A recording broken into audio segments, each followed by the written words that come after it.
Fala, torcida do Mengão, bora ver aí o que a mídia está repercutindo sobre essa vitória do Flamengo em cima do Vitória lá no Maracanã. E o resultado podia ter sido bem mais elástico para o Flamengo se não tivesse perdido tantas oportunidades. Mas fato é que leva uma boa vantagem para jogar fora de casa para decidir a vaga para as oitavas de final. Mas me diz aí, torcedor rubro-negro, quem foi o melhor jogador em campo na sua opinião? Então já sabe, se inscreva no canal para sempre se manter atualizado de tudo que acontece dentro do Flamengo. Sem mais enrolação, bora pro vídeo. Leonardo Jardim do Rio de Janeiro mandou aqui um salve no YouTube.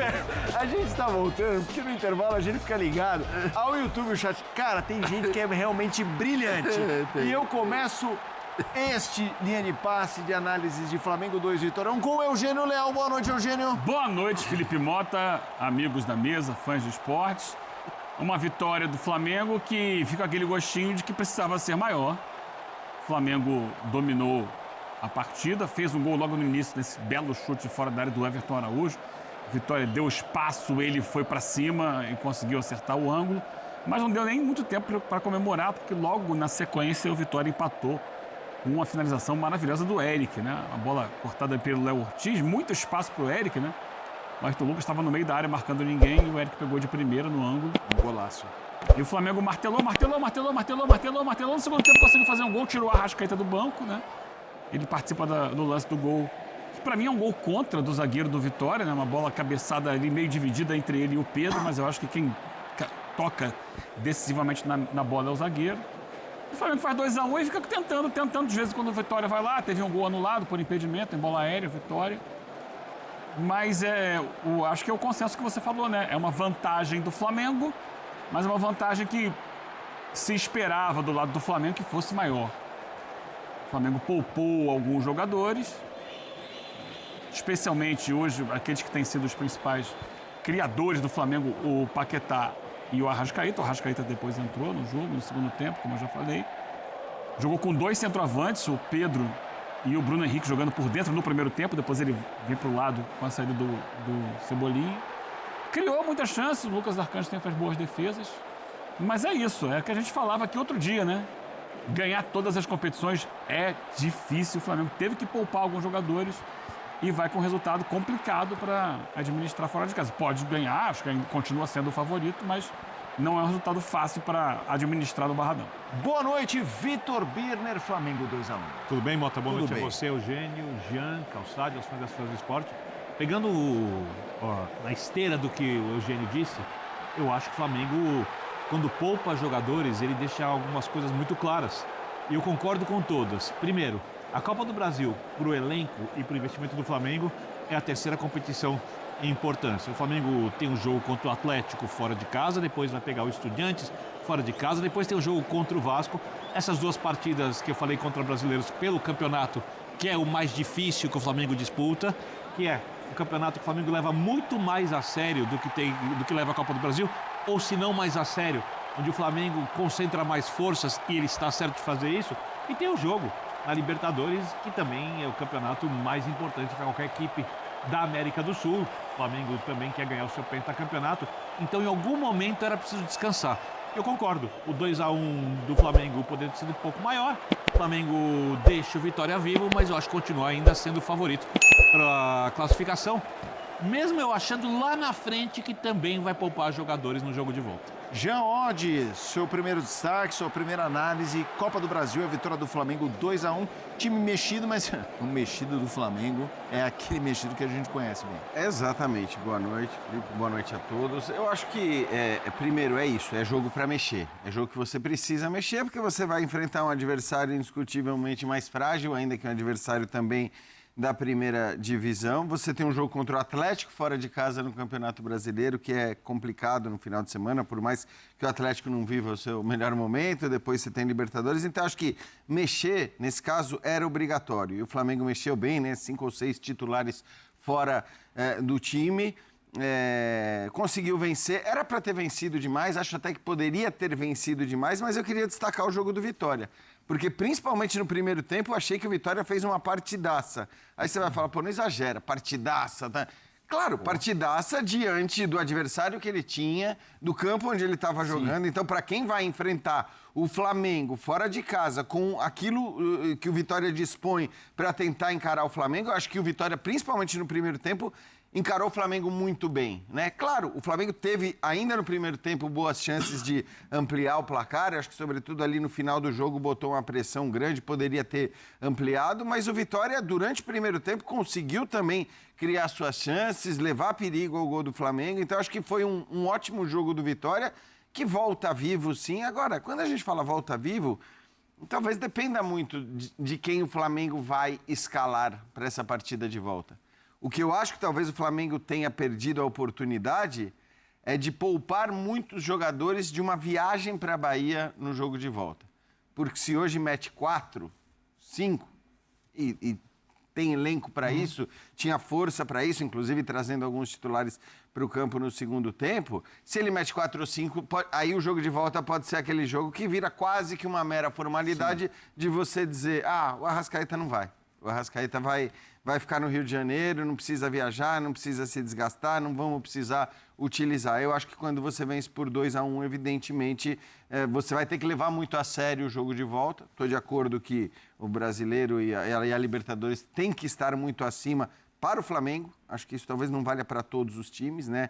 Aqueles que olham para o Campeonato Brasileiro sem possibilidade de título, talvez tenham que levar muito a sério a Copa do Brasil, e aí eu até entendo pouparem no Campeonato Brasileiro, mas no caso do Flamengo, não. O Flamengo tem que olhar com muita atenção para o brasileiro. Hoje a gente tem, parece, 2 grandes candidatos e 1 ou 2 correndo por fora para título por pontos corridos, mas o Flamengo, obviamente, pelo elenco que tem, precisa priorizar o brasileiro, e foi o que ele fez hoje, a escolher esse time que entrou em campo contra o Vitória. E aí, Calçade, esse 2-1 no Flamengo, boa noite. Boa noite. O Flamengo fez o que o mundo todo faz quando joga Copas. Não tem nada de estranho. São 32 equipes nesta fase, 16 partidas. 12 ocorreram terça e quarta, hoje. Então, restam 4 para amanhã. Nessas 12 que já aconteceram, com disparidades técnicas, me diga onde é que está uma goleada. Não tem nenhuma.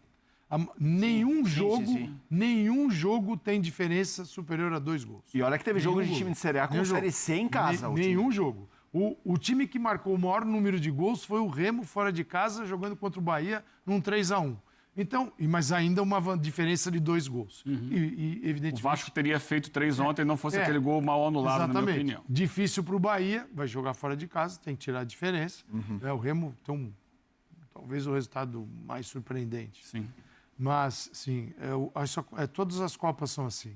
Aí não é porque elas são assim. Mas por quê? Porque, cara, você tem uma fase ainda inicial para os grandes, tem equipes que vêm jogando há um bom tempo, mas você pega aí as grandes potências e o Flamengo tem um outro time para usar nessas situações. Concordo que é um placar curtinho, que requer uma outra mobilização na volta. Não tem jeito. Mas assim... E que não é, nem necessariamente é escalar o time titular na volta, não é isso. Talvez mesclar. E viajar, mesmo assim, viajar, né? Você o Flamengo tinha um belo time hoje, tem um jogador que vai para a Copa do Mundo, que é o Danilo, tem o Pedro, que é um aspirante a uma vaga, tem o Bruno Henrique, que é um jogador histórico no Flamengo, né? O Everton Cebolinha, Luiz Araújo, entrou com o Everton Araújo, que está jogando muito bem, e o Nico de la Cruz. O que tentou fazer o Leonardo Jardim, ele jogou com um quarteto. Você tinha Bruno Henrique e Pedro, o Luiz Araújo pela direita, Cebolinha pela esquerda, os volantes têm que chegar e os laterais também precisam de um apoio. O Flamengo jogando em casa pode fazer isso, só que muda o sentido da equipe, que não tem, que tem 3 caras que... 3 caras não, né? Jorginho, muda o jogo pelo meio de campo? Muda, tá fora do banco. Arrascaeta também entrou no segundo tempo. Carrascal também. O Carrascal não ficou nem no banco, né? E nem o Paquetá, que está machucado. Eu estou falando assim, há uma coleção, ele tem uma coleção de jogadores pelo centro do campo, mas que não foram utilizados e levou o Flamengo a um outro formato, que é de um quarteto, chegada dos volantes, laterais apoiando, e claro que vai sentir falta, porque é um time organizado para trabalhar a bola pelo meio, procurar uma lateral, cruzamento, uma ultrapassagem, e aí ele estava bem diferente. Então isso condicionou um pouco a equipe e trouxe uma dificuldade. Mesmo assim, um jogo com 2 golaços, e o que faz o Leonardo Jardim? Aí no segundo tempo ele vem com a Arrascaeta, justamente para poder ter o Arrascaeta no centro do campo, Luiz Araújo, passa o Bruno Henrique para a esquerda e o Pedro. Aí ele fica com um time mais próximo do que o Flamengo costuma jogar. Mas o Vitória comemorou esse resultado. Ele pode até achar bom no sentido de que ele não está fora da Copa do Brasil. Sim. Mas vai ter que penar muito para ganhar do Flamengo. Vai ter que penar muito. Mas eu não sei você, eu estaria feliz. Assim, no lugar do Vitória... Feliz não. 2-1. Não, eu estaria feliz. Não, você retorna vivo. Vitória, O ideal era, no mínimo, um empate. É isso.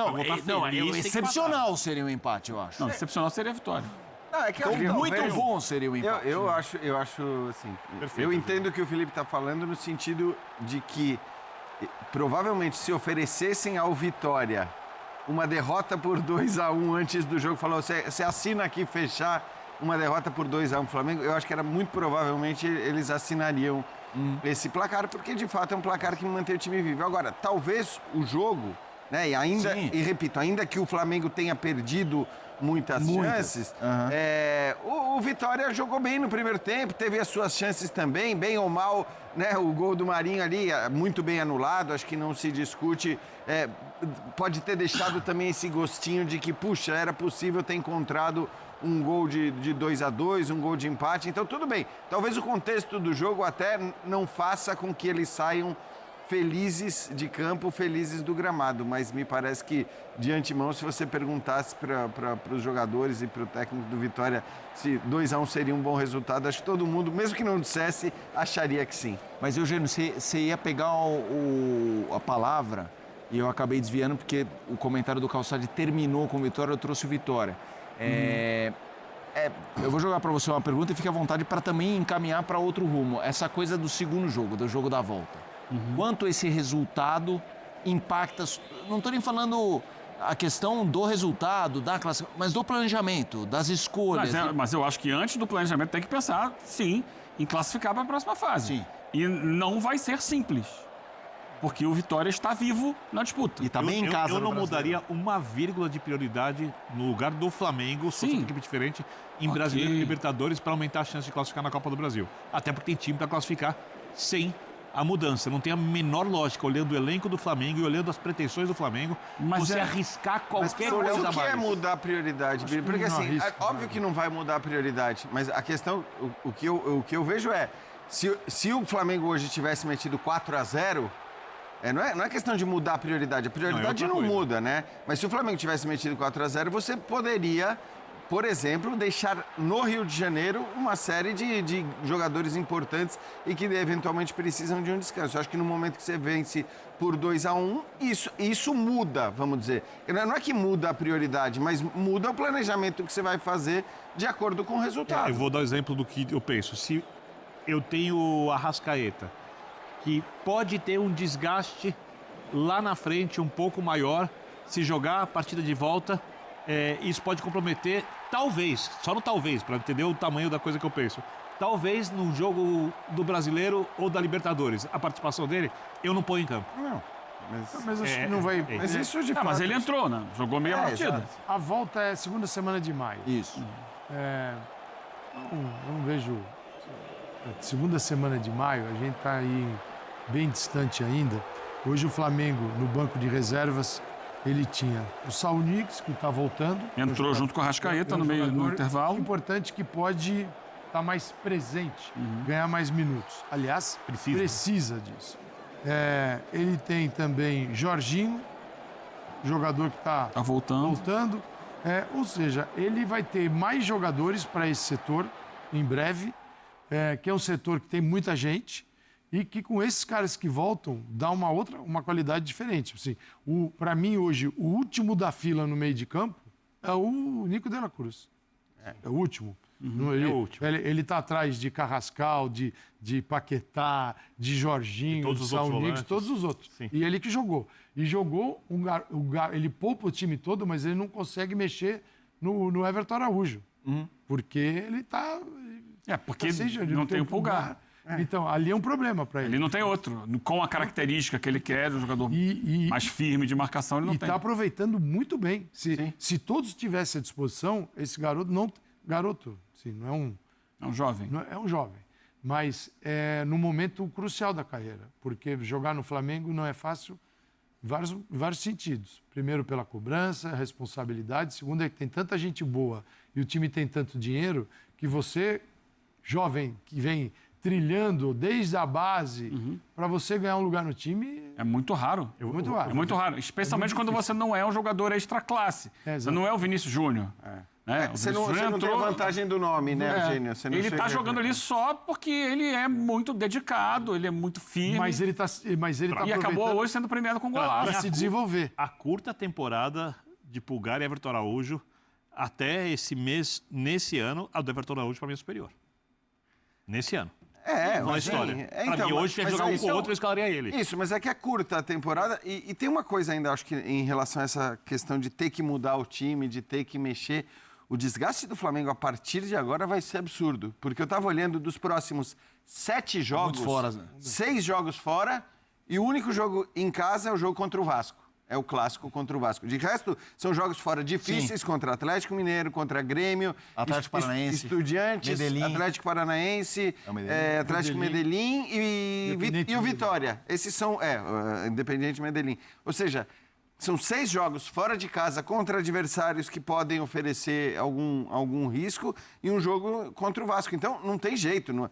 Não vai jogar todo mundo o tempo todo. E aí eu concordo com o Birner. Acho que essa priorização ela vai acabar sendo mantida até pela dificuldade dos jogos. Eu digo isso porque se você tem no Campeonato Brasileiro um jogo daqueles no Maracanã em que você sabe que 3 pontos eles são quase certos, mesmo com o time B, ou às vezes uma mescla do time B com o time C, aí, nesses casos, eu acho que até faz sentido você olhar para aquele jogo e falar, bom, é Campeonato Brasileiro, é a minha prioridade, mas o nível do adversário é mais fraco, eu estou jogando em casa, então eu vou mexer neste jogo do Brasileiro. Só que não tem isso. Nessa sequência que a gente está falando, são 2 jogos fora de Libertadores contra os adversários teoricamente mais complicados do grupo, jogos fora contra Atlético Mineiro, contra Atlético Paranaense, contra Grêmio, e o próprio jogo contra o Vitória. Então... O que acontece é que para o Flamengo é que o projeto do clube, e aí a gente sempre vai voltar naquele discurso no final do ano, quando o presidente, o BAP, vem a público, faz uma live e diz, temos 1 bilhão para gastar, o Flamengo... dando a entender que o Flamengo tinha muita sobra econômica para a temporada. E aí o projeto, e já vem desde antes, desde o Landim, vamos ganhar tudo.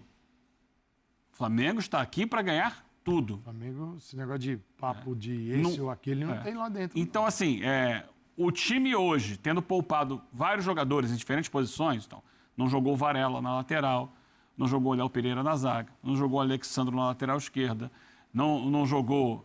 O Paquetá não poderia ter jogado, mas o Jorginho talvez pudesse. O Arrascaeta entra no intervalo. Então, o Samuel Lino, que hoje é um titular, entrou no segundo tempo.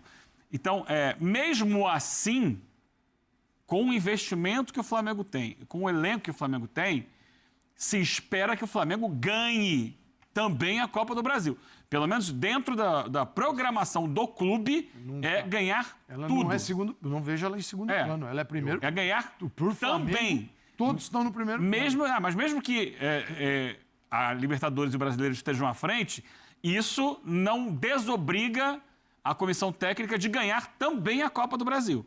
E essa é uma pressão que se joga para o jogo do Barradão. Mas ninguém pode ser obrigado a ganhar tudo. Não, o Flamengo não existe escala de prioridade. Não, mas... Ainda mais com esse grupo aqui, com o que ele custa. Porque mesmo com todos os jogadores poupados, você já falou, o time que entrou é um time de peso. Então, mas isso de alguma maneira, por mais que o discurso, eu entendo, assim, você dizer que o discurso dá para ganhar tudo...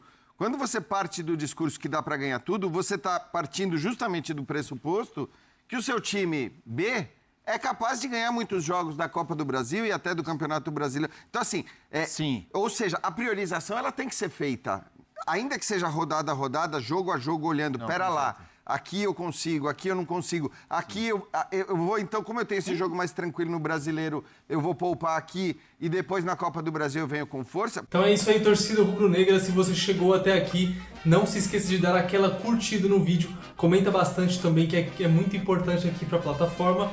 E por último, mas não menos importante, ativa lá as notificações do canal, que aí, sempre que for saindo um vídeo novo, você vai ficar informado em primeira mão de tudo que acontece dentro do Flamengo. Rubro-negras e rubro-negros, antes de mais nada, eu queria pedir desculpa a todos aí que eu passei a desinformação no vídeo passado. Coloquei no título ali que o jogo de hoje seria lá no Barradão, me equivoquei, o jogo foi no Maracanã, como todos viram. E aí eu prometo aí nos próximos vídeos estar mais atento aí para passar as informações na íntegra para vocês. Falando mais sobre o jogo de hoje à noite, o Flamengo praticamente aí encaminhou a sua vaga para as oitavas de final. Lógico que não está tudo decidido, jogar lá no Barradão é muito difícil contra o Vitória, mas fato é que o Flamengo hoje poderia ter saído com a classificação mais do que encaminhada, mais garantida para as oitavas de final, porque criou muito para isso, principalmente no segundo tempo. O primeiro tempo acontece de uma forma assim muito rápida, os gols sai já nos 10 minutos de jogo, um chutaço do Everton Araújo ali um pouco para trás da intermediária, acabou ali pegando uma curva, o goleiro nem se jogasse luva não ia conseguir pegar, só que logo na sequência um cruzamento para a área ali do Flamengo foi desviada para a entrada da área do Léo Ortiz ali, pelo Léo Ortiz, e acabou que o jogador do Vitória pegou na veia e acertou um golaço aí 1 minuto e meio depois, né? Foi um lance seguido do outro aí, já o Flamengo sofreu o empate, aí, né, começou a maratona de martelar o adversário, de pressionar muito, até que lá no segundo tempo, no comecinho ali, 6 minutos 7, se eu não me engano, o gol do Pedro, né? Ele cabeceia para baixo ali na disputa com o zagueiro, aí acaba não dando chance nenhuma pro goleiro, criou bastante oportunidade, teve bola na trave do Arrascaeta, teve mais uma que ele pegou de frente pro gol, limpa para ele poder concluir onde ele quisesse, não conseguiu acertar o gol, criou bastantes outras oportunidades, mas não aproveitou. Fato é que isso não impediu que o Flamengo saísse vitorioso no jogo de hoje. Eu achei um bom jogo do Flamengo, um jogo seguro, assim como vem sendo os outros jogos do Flamengo, mas eu quero saber de você, torcedor. Gostou da atuação do Flamengo? Poderia ter jogado mais? Deixa aí nos comentários a sua opinião, beleza? Esse foi mais um vídeo, vejo vocês na próxima. Valeu!